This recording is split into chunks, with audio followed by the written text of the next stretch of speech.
Hi, good evening, everybody. Hello. I'm Brian Miller, Director of Catalyst Contemporary here in Baltimore, Maryland. Thanks for joining us. We're joined this evening by Jamie Johnson, Artemis Herber, and Kei Ito for an artist talk discussing the current show, Sedimentary Time. This show is currently on view and runs until April 8th of this year. And we hope that you'll be able to come in and see it if you haven't already. Or if you like after the talk and you found something new and you want to come back and investigate, stop back and see us. Gallery is open Wednesday through Saturdays from 12 to 5 p.m. and of course always available by appointment. I also wanted to mention that we're also joined by Liz Faust here in the background running all the technical information. If you are so inclined to make some comments or have questions this evening, you're welcome to do that in the comments section, and we'll try to get those questions intersected. I also want to mention that concurrent in Catalyst right now is a show called Uncle Rabbit and the Wax Doll. And this is a series of 13 paintings. They're painted on a mate, which is a bark paper made from the rubber tree. And this is the work of Inocencio Jimenez Chino. And he is an artist from Southwest Mexico, about 4 hours from Mexico City. These works are exquisite. He'll be here on April 6th. We're bringing him up here to have an artist talk in person. The conversation will be translated by Jonathan Ameth, who's an anthropologist at Gettysburg College. So we're really excited about that too. And the concept for both shows, Sedimentary Time and Inocencio's show, was a works on paper. And of course, all the works in the front room are works on paper as well. We'll talk about that in a moment.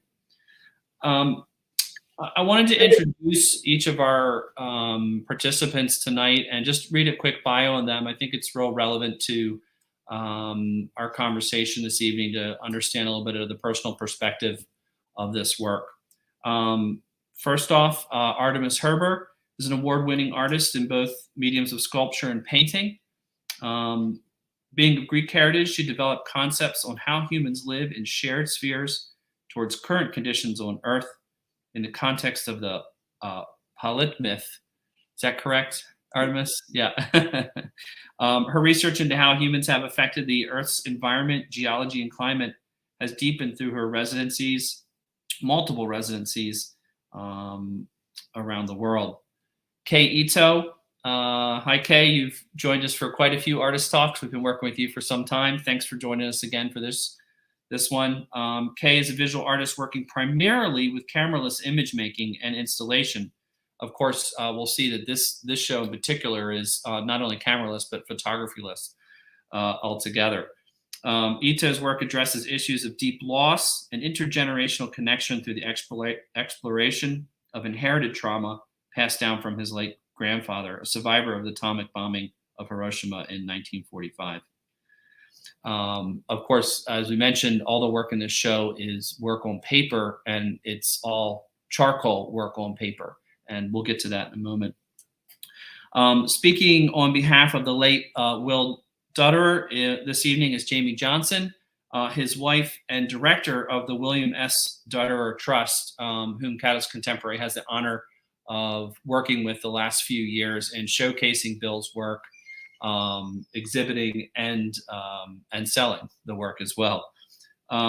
Bill was a passionate artist whose paintings and drawings tackle socially conscious topics like war and humans' cruelty towards humans, as well as more personal ideas of loneliness and isolation. While minimalism is the hallmark of his earliest output, the vast majority of Bill's subsequent work often walks the thin figurative line between humor and tragedy. I love all these descriptions. So thanks everyone for joining us. I wanted to really jump into this idea of using charcoal. That was something that really tied all the work together visually initially. And of course, there's a lot of overlap with the use of charcoal throughout, and of course the deeper concepts involved in the work. But there was something in the uh, statement for the show that I thought was really interesting, and it was the fact that charcoal is a product, an artist tool that is made through the process of fire. And I loved that this idea that then charcoal is used as a transformation of that fire, then back onto paper as a transformational tool for the artist. And I wanted to start off with a question for Kei and Artemis, and hopefully, Jamie, you can talk a little bit about maybe Bill's process. But I was hoping you guys could describe how we get to what we see on paper. Like, what is the act of using charcoal in the process of creation for you? And Artemis, do you think you could start off that? Yes. Am I unmuted? Yes. Yeah. So for me, it was first of all also the limitation to one work material, such as charcoal and working on paper. And as you know, I create pretty big paintings, and I somehow found a way to convey my artistic practice of my paintings into these vast experimental gestures, making abrasive operations through disintegration and reconstruction through mark making with layering textures. So a key moment to reconnect with such a basic tool was the beginning actually of the pandemic in 2020, when we have been obligated to work solely from home or from the studio. So I focused on the relationship between time and acceleration, because suddenly we had so much time, and thereby slowing down through these experimental drawings, and falling back on charcoal, one of these very early and elementary tools that was really attractive to me. Humans use to create artwork. I re-engaged with this kind of mysterious, dark and dusty material. And that connects my work's infrastructure, forming these multi-layered and condensed environments of accumulation, disintegration, and erasure. And that's the way how I work. So in this process, I work with rough mark makings and then wipe them out. And, the first layer and then second layer and so on. And despite the attempts of those erasures, there are always marks left. And they accumulate over time. So so you can see the traces of the mark making, but also of the erasure and the wipeouts. So something that has been extinguished, but still builds up on the whole work. So with each layer, I create a beginning and an end, as long as it takes. And the idea of the idea of fragility actually intersects with the concept of fluidity through the mark making, through the erasures and smudges, the obfuscation, the obscuration, the overlaps and crossovers. So yet memory in a moment stays as a cluster of dust and layers of overwriting. And the overall process hints at an endless palimpsest of layers above layers, as traces of our existence, basically. Yeah, I mean, I remember coming to see the work originally last fall, and we talked about this process of building and removing and building and removing, to the point in some of the images you can see where the paper has eroded away, right? In some cases, and then there's like an underleaf under that you've then used in showing. That's quite a process of adding and subtracting and adding and subtracting, and plays into this concept of sediment and this layering of both the physical memory of your hands moving across this material, and then also the concepts that are built into that. That's Yeah, a great description. yeah. And I think charcoal is really a great tool for that because it's yeah, it has all these qualities, you know, of making marks, but also wiping them out again because it's so dusty and ephemeral in a way. Well, and it can be an ephemeral um, medium. It is dust that you're working with in the end, and so it's a very fragile thing. And that kind of goes back to this idea I was talking about, this like concept of fire turning into this material that is then used, but it is also fragile and ephemeral. So, Kay, maybe you could segue into your work, Sure. whereas Artemis is, and we'll get into this a little bit, drawing images that kind of have some semblance of a place or a representation of something.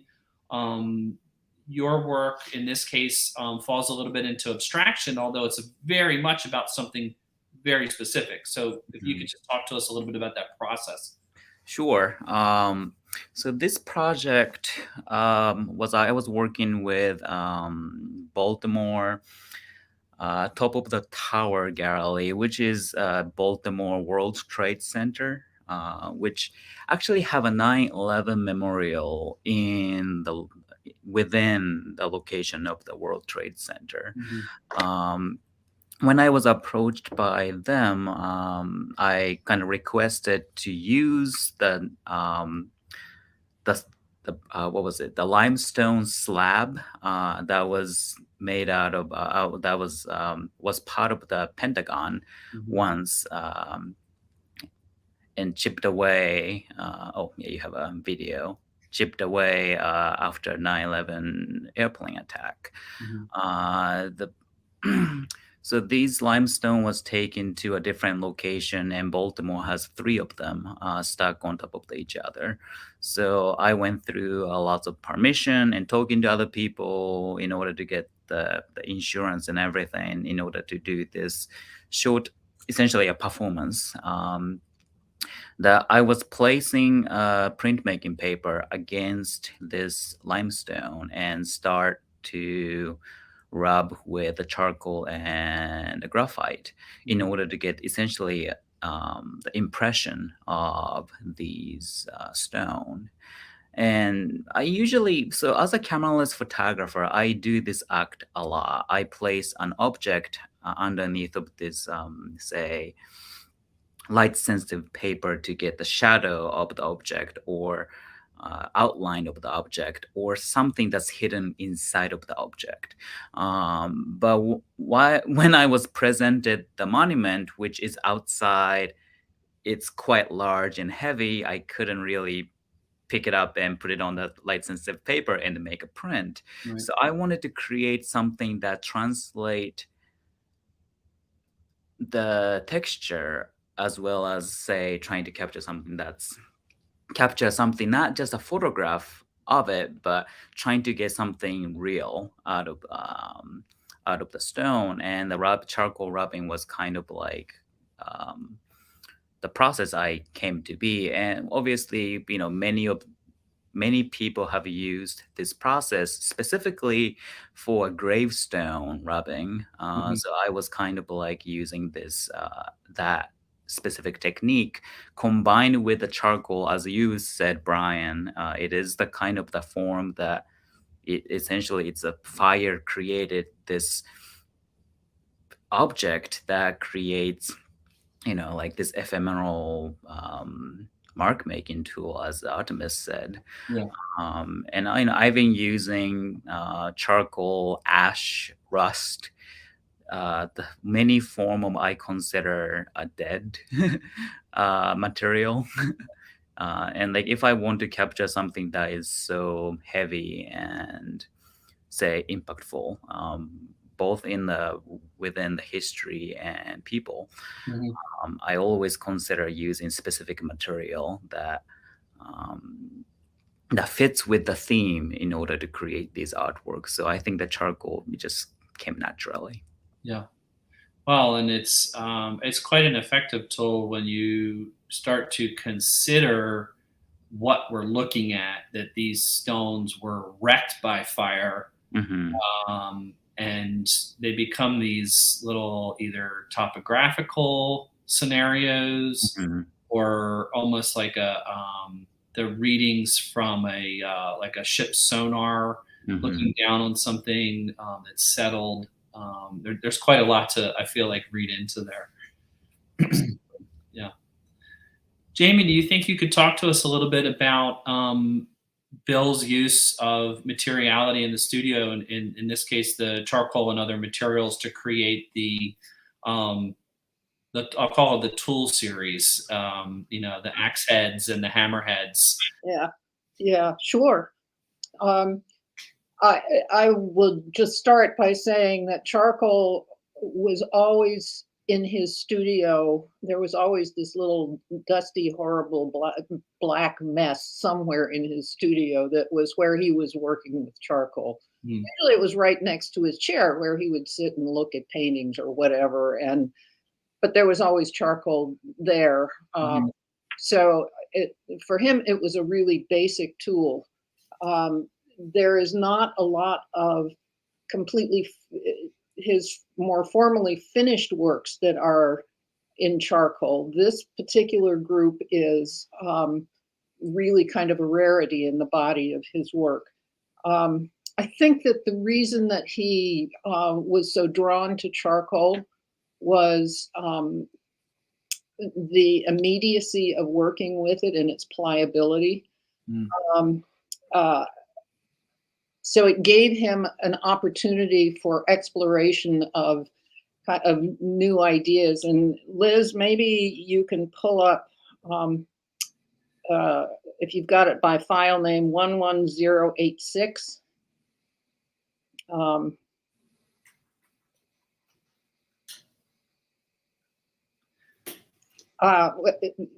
It's just an idea of, it's from 1972, where he was exploring he was exploring ideas for having a piece of unstretched canvas folded over itself. So the light gray is you're looking at the back of what would be the canvas. Yeah. So he used charcoal as that kind of okay, let's explore what this whole body of work might get into looking like. I think particularly in terms of the pieces that are in this particular show. So just to give a little piece of grounding, these pieces were all done with either on 9/11 or within a month of 9/11. So they were all done right at his right in his immediate response to 9/11. The building that we lived in was on the flight path of one of the airplanes. He was on the roof of the building watching people jump out of the trade centers and watching the trade centers come down. And as a response to that, he was on the roof when the second trade center went down. He went downstairs and immediately started working with this image of he called them axes. He started working with these images that are directly from 9/11. And I think it's particularly telling that this was such an incredibly emotional and immediate piece of time that charcoal gave him the ability to just respond to that specific event. Yeah. And I think, likewise, Brian, to your point, the charcoal is generated out of fire. And it's the Trade Center was a fire event, just as Kei was saying. Yeah. I think also, so there's the emotion of it and the immediacy that it allowed him to really express the emotions that he was feeling at the time. Well, it's important to note too that a lot of people will know Bill for very colorful images, paintings, acrylic work, all almost often heads. That's what we associate a lot with his work. This is a unique expression of the head shape, and we can talk about this later, but this is a unique expression of the head shape that came about. You know, the axe or the hammer. This one's called Hammer from Hell. So I would love to segue into this idea, not to get stuck up on the whole process part, but I think it's actually integral to understanding the work itself. One of the other questions I had considered was this idea that charcoal, and this is exactly what you're saying, Jamie, is very kinetic. There's a kinetic energy to it, and whether that's a psychological read into this, like the fire being transformed into hardness and then having this ability to really render something quickly. I wondered if anybody had a response to this idea, if they felt that kinetic energy. I mean, I see it in the work. I see it in the movement. Like, Kei, you're doing this movement, this very kinetic movement, and I can see it in Bill's like big movements, and the energy created is more of a quick thing, and even Artemis with you, there's a lot of energy going into those. So I was wondering if like you connect to that, like you feel it when you're making these pieces. I mean, probably like mine's the easiest to respond. I mean, I was literally moving my entire body to trying to hold the paper and trying to rub. And so many of my artwork kind of relate to this idea of the ritualistic art making or performative element in my artwork. Even my photographic artwork, I use my breath, I use the sunlight, I kind of like a gesture. And most recently, many of my artwork, it's kind of funny because like I'm at the VCCA residency right now. And today I spent 4 hours sledgehammering this 60 inches steel plate while I was recording 4K video and making a print. And by doing this kind of like a performance, it kind of adds to this idea of outcome is just the outcome, but also the process of this making it became part of the artwork. And now I've been like starting to recording these things and showcase alongside with the final product. So to me, like the not just limited to charcoal, but many of my artwork has becoming to be more, not performative is not the right word, but more active. I think active is a great term, for what you're doing, because you're not focused on the performative, but you're making note that the act of making the art is as important to the product itself, because it has so much to do with what you see in the end. Exactly. Yeah, great. Yes, Artemis. Yeah, I think that memory is always emotionally affected. So once we start, to let's say the work of Jamie Williams' work, for example, he's an eyewitness, and we witness so many traumatic episodes in our life, cataclysmic events, and they leave a trace in our memory. And but it's not only a matter of fact; it is also an evidence we carry with us in our bodies. And our bodies are, when we bring our work into expression, it is filled with emotions. It's impacted by our feelings. And I can very much feel with the work of you, Kei, and William, as, we went through just recently, went through times that were politically very upsetting.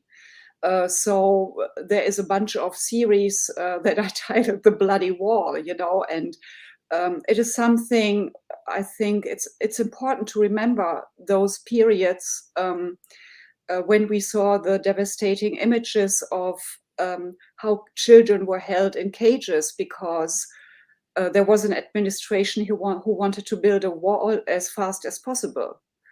And all these things are somehow in our bodies, and we carry that with us. And at some point, we let it out, we let it go through our mark making. And I agree, the charcoal is something that is,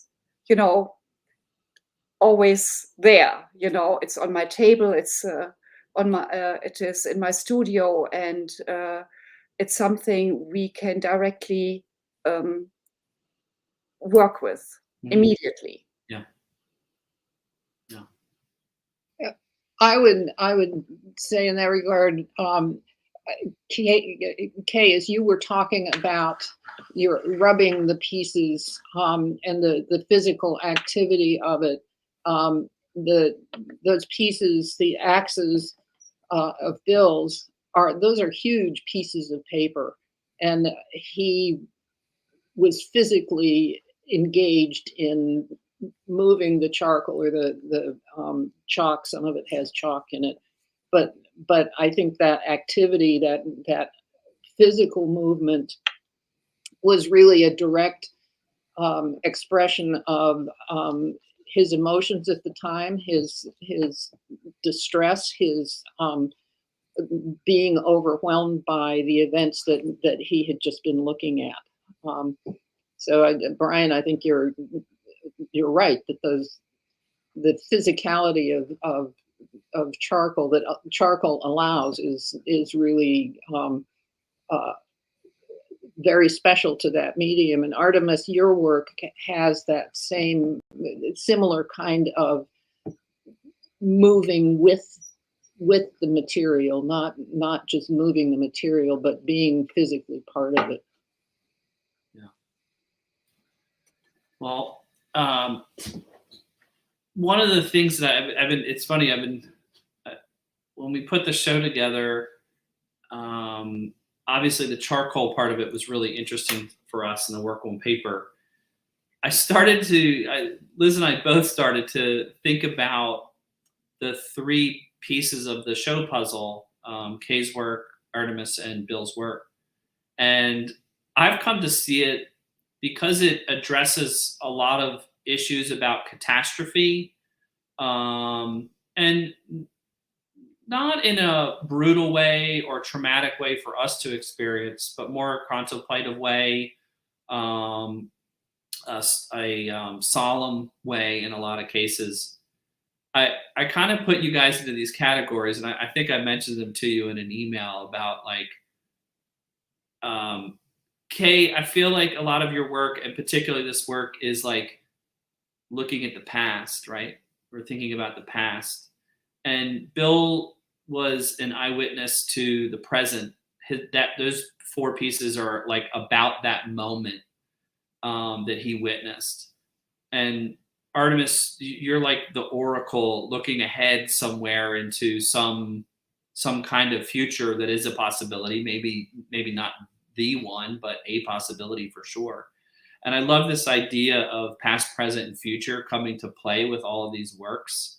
And I guess what I wanted to ask was, and I'll start with you, Artemis, like, why take the viewer there? Like, why take us into the future, or this possible future? This, I don't want to say dystopian, because dystopian means that like there's something that is the correct version of the future that we expect, but that's not, I mean, it's never the way it is. It's like, it is a future. Why take us there? So I was always fascinated by the idea that was stated by the philosopher Peter Agamben, who said that we have to look into histories that we haven't lived yet.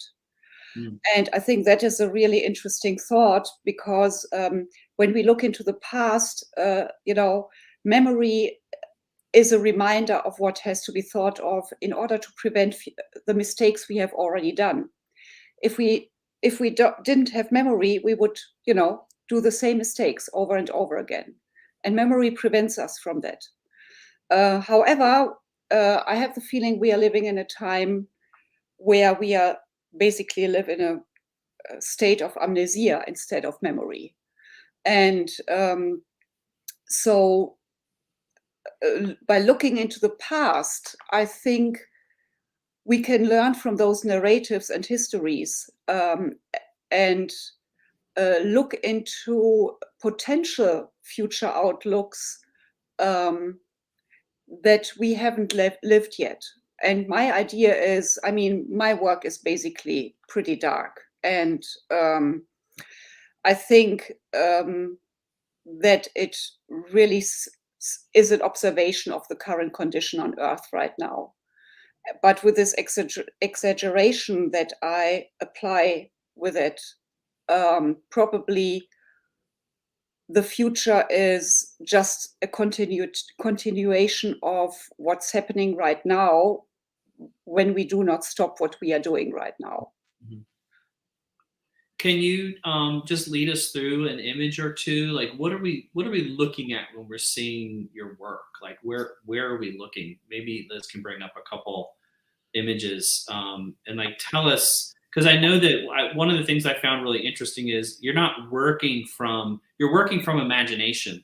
You're working from a vision of something ahead, and you're not working from specific places necessarily, or there's things that you're seeing, and maybe you can take us to what we're seeing. Right. So, for example, the drawing on the left side with these spikes, that was a very interesting work for me, because I was reading about, let's say, futuristic concepts, how to prevent future generations from entering endangered zones. So there are these scenarios or casualties caused by cataclysmic events, such as the Fukushima reactor disaster, most recently, or Chernobyl. And we are creating an environment that is not approachable for future generations. I'm not talking about future generations in 50 or 100 years, but what happens to future generations in 10,000 years? What kind of languages are we going to speak or even understand in order to prevent other species or humankind from entering those endangered zones that are completely destroyed or poisoned? Mm-hmm. And so the work is very much motivated by those thoughts. So I created these architectural structures that give me the sense of a zone that is not approachable and I do not want to enter. Mm. It also feels like train tracks, spikes. It has so many dimensions, but that is, I think, the fascination of those structures, that they have so many, they give so many space for futuristic thoughts. Yeah, it looks impassable. That's what you want. Absolutely, yeah. And I'm continuing to work on those concepts. Can I add to that? Because like I'm really interested in that matter. Because like I actually did know of the research paper you were talking about, mm-hmm. And I did make a few work about that as well. But it's interesting thing about the how, like, so this is just one of the say the proposal, and there's like a million gazillion different proposal to how do we create an icon or symbol or location that can be, say, that as the Artemis was saying, like that, you know, shouldn't go in for the future generation, but the symbol or logo, it only apply to our generation or our society because we can only perceive something with what we know.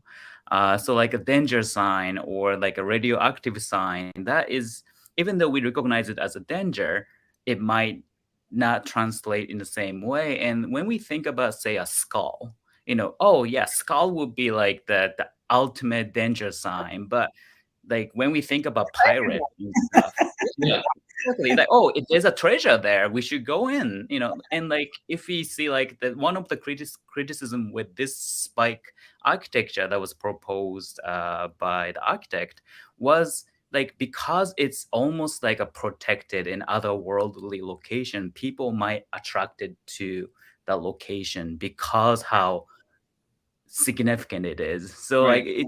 like we have like I just wanted to point out like we haven't found a single solution in order to prevent people to let future generation to know that Yeah. is an issue or like that location shouldn't go in. So I'm just like that's why I love this Artemis drawing, because we are trying to explore and trying to find a solution to it, but are we going to ever find it is the question, right?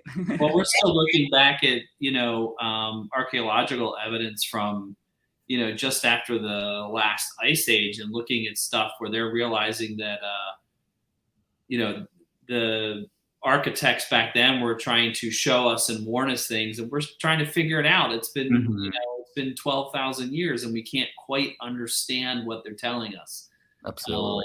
So there's certainly the time frame is a difficult one to take into consideration when thinking about how to talk to people in the future. And what is fascinating in exploring such landmarks that say it this way, you can't invent what is not existing somehow. Right. It is very difficult to find such a language. So Mhm. what I did, I created an already existing language that we understand because we live in that culture. But it's very, very difficult. Something that has to be properly culturally translated for all humankind. And so language and mark making are very interesting to correspond with. Yeah. Mhm.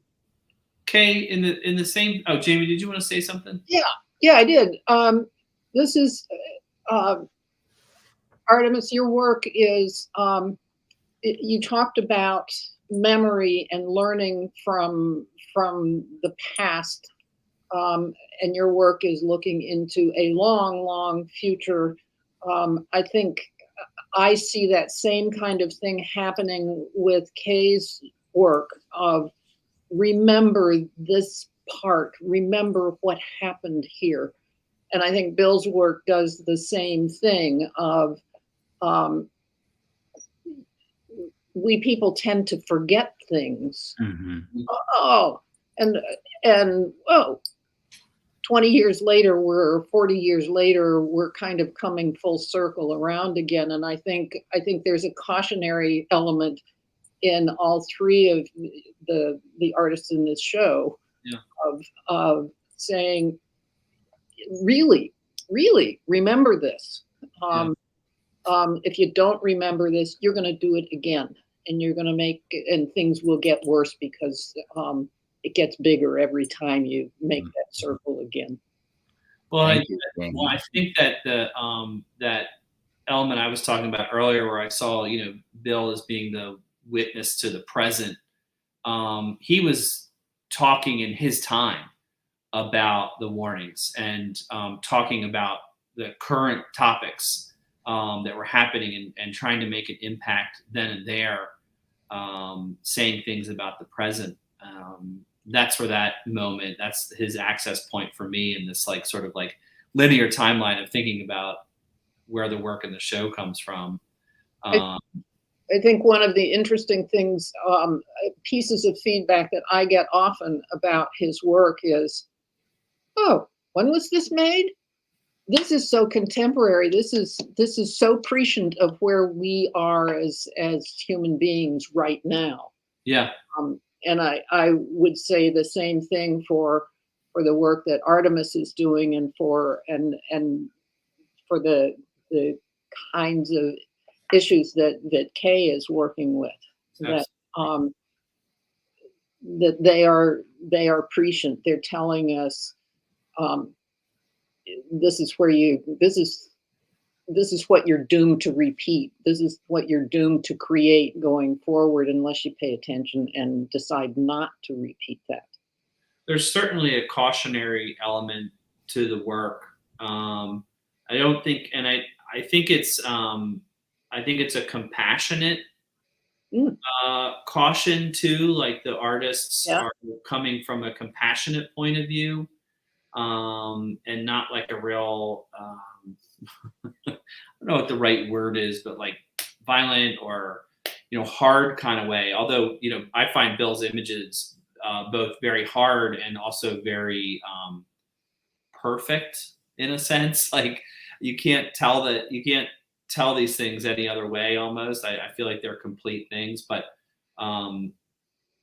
Kei, in this vein, like in thinking about the knowledge of the future or the knowledge of what's happening contemporarily, what do we have to gain from looking backwards? Because a lot of your work, not that it's embedded in the past, but it does look to the past to inform what's happening now.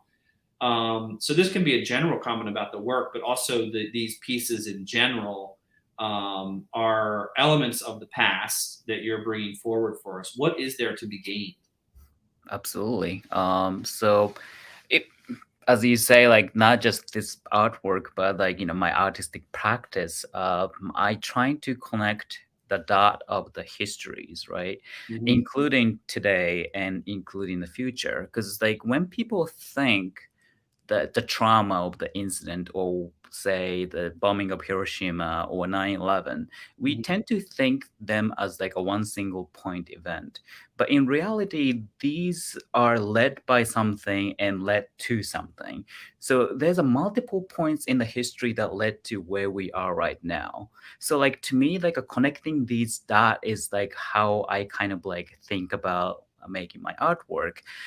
So I tend to make face when people say my work is about just the history, because that's the exact way that how people react to the perception of the history. Oh, it's just a history, it's already done. But in reality, this history repeats, as both Artemis and Jamie said, that if we can't learn from the past, we will bound to repeat it again. And in that extent, I bring back this idea of the memorial and monument. Because like a memorial, when you visit the memorial or say monument, you inevitably think about the past that happened, but in the context of you who existing right now and contemplate for the future. So I want to, I usually call my artwork a temporal memorial or temporal monument. In that regard, that kind of combines all of these three aspects of the time: history, the past, present, and the future. Even though the future is more implied as more like a warning, I like to think my artwork, and I think everyone's artwork here, does contain these three elements of the passage of the time. Yeah, absolutely. Yeah, Artemis.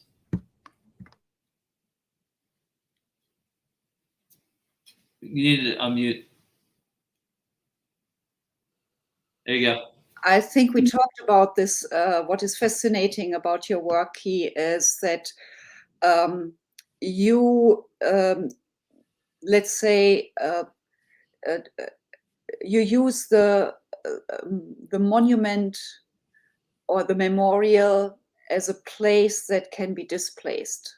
Yeah. So you decentralize it and you take it with you and you make it approachable to everyone. And I think that it has a big advantage with respect to the common idea or cliche of monuments. You create a humble way of democratizing the concept of monuments and memorials, and you create a public approach, because it is, the rubbing is something, we probably experience since our childhood. It has something fascinating, the tracing of something that is evident. So it is a very interesting aspect of place and time that you bring up through your practice. Thank you. What do you this is an open question for anybody who wants to jump in.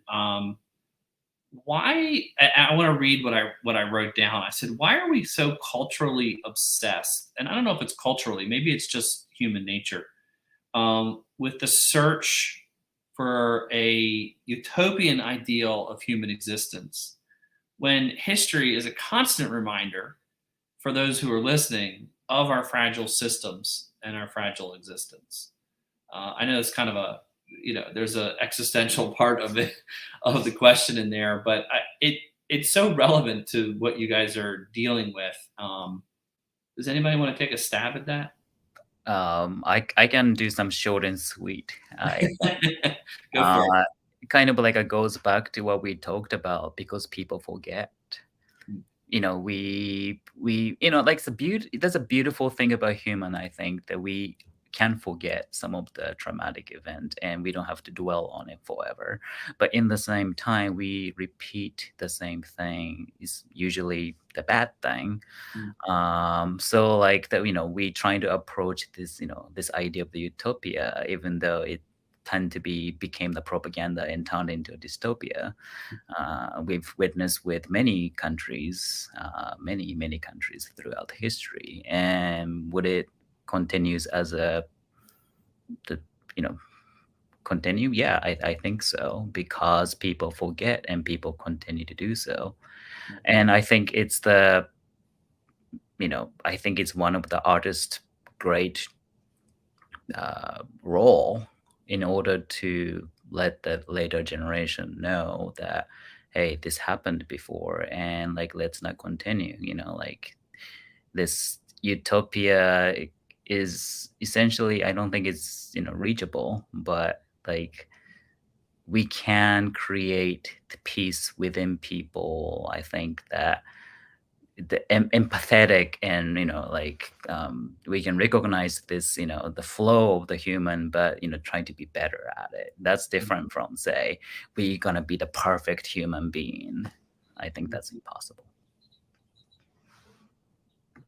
I think there's I think there's a real personal aspect to this, as well as a human aspect to it. And the personal aspect is, gee, I want my life to be wonderful. I want to be comfortable. I want food to be here when I want it. I want to be warm when it's cold outside.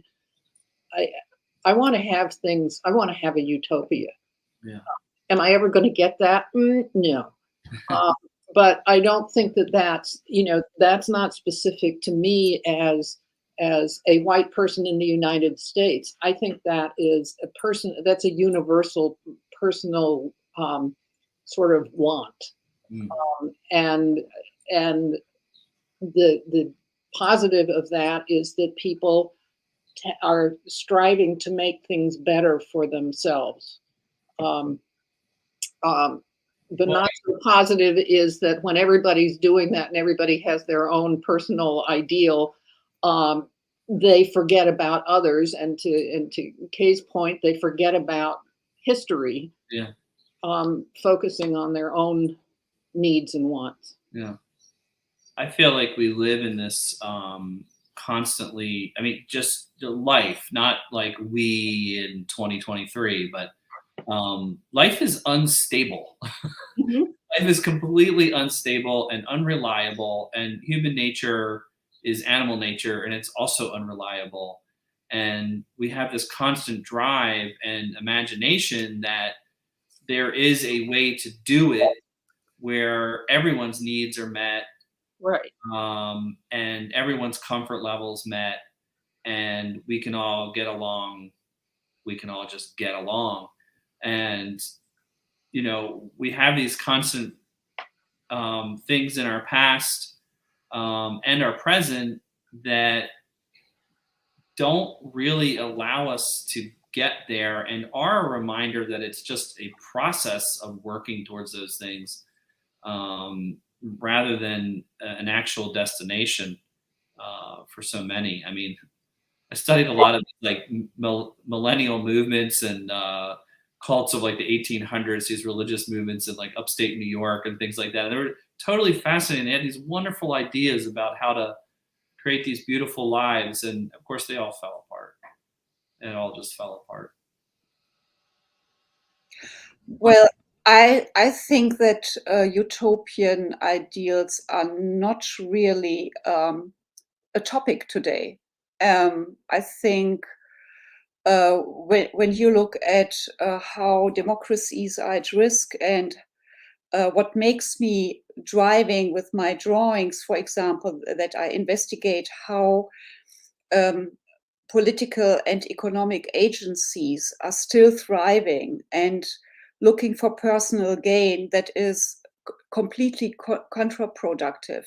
But on the other hand, what I see is that probably, not looking only at the human existence, but at the more than human existence on Earth, understanding that Earth can be understood as Gaia, as a living thing, considering all earthbounders, considering all living species, because we are going through these times of, as you said, fragility, and where nature is in a precarious state caused by human activity.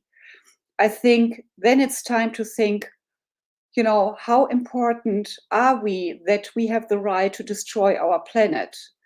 And isn't it time to play a more humble role on this earth, not becoming these suckers? And I think we are far away to develop utopian concepts that could be practiced. Yeah. And I kind of want to add to what Artemis just said. A lot of time, the past idea of the utopia or absolute peace is usually based on specific, it's peace or utopia for specific group of the people with the sacrifice of many others. And that role is, I don't think, like, there's always sacrifice when someone's trying to have everything they want. So as Artemis said, like, this idea of redemption and compassion for everything is something that we need to start understanding, and like, in order to achieve at least somewhat more peaceful world, I think. I wanted to transition a little bit as we come to the end of our hour, in talking a little bit about the title of the show, which is Sedimentary Time. We've touched on a few points that I think are really critical to understanding, like, the sort of drive of the show, which is this layering, this archaeological element, this geological element, past, present, and future, both literal and conceptual, that we're dealing with. And I just wanted to ask each of you, and Jamie, to the best of your ability in thinking about Bill and knowing his work intimately, but everybody were kind of responding, like, what does the title mean to you, and how does it relate to the work? I think it's like a title that's kind of abstract from the work. When people walk into the gallery, they're like, Sedimentary Time, like they're trying to figure out what it all means. Although I think it's like a great title for the show. So I wondered if we could just go through and have a response by everyone about the meaning of the title and specifically how it relates to your work. Yeah, so the stories or narratives or histories I dig into, they are connected with my own biography, and it sediments into the geologies through time. So as an artist, I'm a witness of our time, and through the arts, the narrative give evidence about what has to be thought of. That is memory, that is the constant reminder, as a constant reminder of our doing. And while many of us wanted to go back, for example, to normal, I remember the pandemic, I want to go back to normal.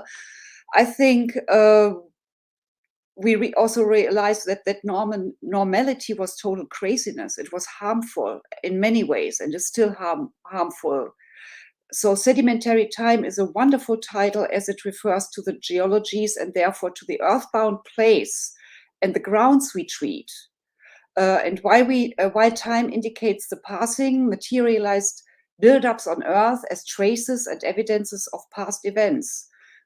So, however, at this stage of humankind, it became for me evident that our tectonic activities leave traces of violence, destruction, unsafe residues, poison, plastic, and chemical spills that cover the Earth and its atmosphere. It's basically everywhere. And we are witnessing this era, which is called the Anthropocene, and that I'm basically researching for many years as a new human-made geological layer with foreseeable and unforeseeable catastrophic effects. So sedimentary time means also that human-made sedimentation is temporary. And there will be also other layers in the far future. Sedimentary time indicates our continuous and endless ends of catastrophes, but also cycles of ends and new beginnings. So we are just at the end of what time ever. We are just a sediment, and that makes me kind of humble and helps me to reconnect. What we have missed is our connection to nature. In our end, will just be a little layer, that was, a distant, ancient memory to the Earth. Yeah. But who knows the consequences we will create. Of course, absolutely. Yeah. Kei, did you want to respond? Sure. I mean, honestly, the Artemis kind of like put it so beautifully. So I just gonna talk about how I feel about this idea of the title of the show. I mean, I think history is never is its history is written by victor. Is how usually people say, but lots of history, including the personal and the familial, the family history, it all constructed around the story. This sometime myth, sometime legend, sometime like not just a scientific thing, but it's a human thing. It's a very human thing that people do, that create in history. Animal tend to not care about the 5 generation ago where they were. Maybe instinctively they do, but so to me, like this idea of we, like as Artemis said, like we are kind of constructing the current history narrative right now. So I think like these, 3 artists getting together and creating this exhibit is kind of creating a history in a way within the gallery space, or at least the history that the audience can learn and like build a better future, which will become history. Right. So to me, like that's I think that the title kind of like combine all of these aspects in the show. Thanks, Kei. Jamie, did you have a response? Sure. Always. Always something to say. Well, one of the things that I find interesting about the work in this show, as well as the title of the show, is something that we've touched on through this whole conversation, but we haven't used the word quite, which is that there is a consistency about thinking about the concept of scale. And we're talking about time and sedimentary time. When I first read it, I thought, I mean, was that before the dinosaurs or something like that? And to the point of talking about layers, Artemis, you were talking about the layers and how big a layer are we making right now? I think as well, the idea that this is charcoal. These pieces were all made with something that was made gazillions of years ago, but here it is being completely art within our time. So I think that's a real masterpiece of this particular show, that you've combined all of those things. And I think it's got a jarring aspect, which is exactly what you were saying, Brian. If people come in and kind of go, what? Sedimentary time, it makes you think. Yeah. and it throws you into layers of time that most of us don't deal with on an immediate basis. Yeah, I think one of the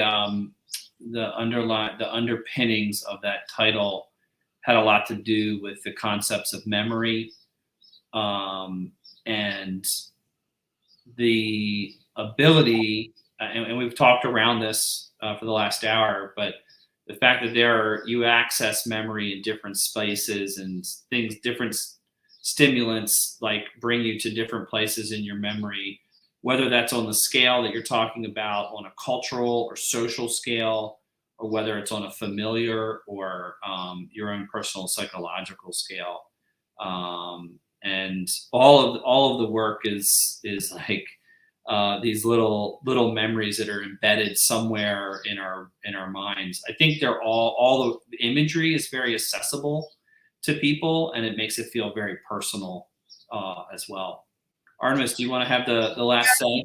Yeah, I mean, I fully agree, because memory really connects place and time. Mm-hmm. And even on a larger scale, looking back into the future, just imagine yourself in the future. We are looking back at our own time. So memories has always a place, especially, in William's work and your work, Kei.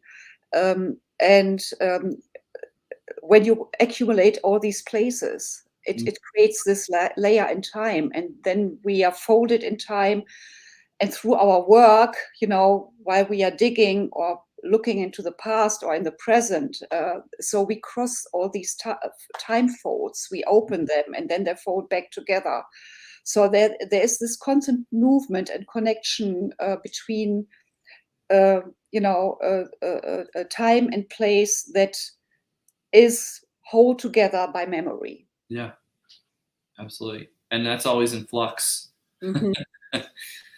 Well, I want to thank each of you for joining me. This has been a really excellent discussion. We've got a couple of comments that popped up in our link here that about how interesting the discussion was, and the connections between charcoal and fire. So we were on the right track.